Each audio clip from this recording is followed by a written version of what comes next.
مزید امام الانبیاء نے مغفرت کا وعدہ فرما دیا. آپ نے فرمایا من فطر فی صائما کان لہ مغفرۃ لذنوبہ، جو بندہ روزہ دار کا روزہ افطار کرائے گا اللہ رب العالمین اس کی مغفرت فرما دے گا. حضور سے کہو ذرا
میرے آقا نے فرمایا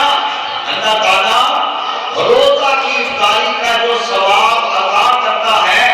اتنا ثواب ہر اس بندے کو بھی عطا فرما دے گا جو دودھ کے ایک گھونٹ سے کسی کو افطاری کرا دے گا یا پھر ایک کھجور سے کسی کو افطاری کرا دے گا. اگر دودھ بھی نہیں ہے کیونکہ پیسوں سے ملتا ہے، کھجور بھی نہیں ہے پیسوں سے ملتی ہے، پانی جو مفت میں مل جاتا ہے، میرے آقا نے فرمایا کہیں سے مفت پانی لے کر پانی کا ایک گھونٹ اٹھا کر روزہ دار کا روزہ افطار کرائے، رب کائنات اتنا مہربان ہوتا ہے اسے بھی معلوم نہیں رکھتا افطاری کا جو ثواب پورا عطا فرما دیتا ہے. اندازہ لگائیں کہ اس ماہ مبارک کے اندر رب تعالیٰ اپنے بندوں پر کتنی رحمت نازل کرتا ہے اور فرمایا من اشبع صائما سقاه الله من حوضی شربتا لا یظمأ، جس نے روزہ دار کو پیٹ بھر کے کھانا کھلا دیا اس کے انعام کا تو کیا کہنا. یا رسول اللہ اس کو کتنا انعام ملے گا؟ فرمایا قیامت کا دن ہوگا،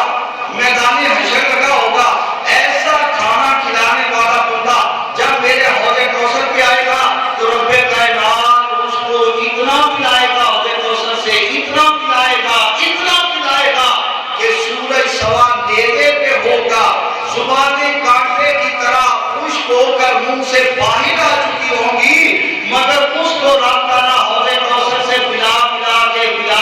کے اتنا سیراب کر دے گا کہ جنت میں داخل ہونے تک کبھی اس کو پیاس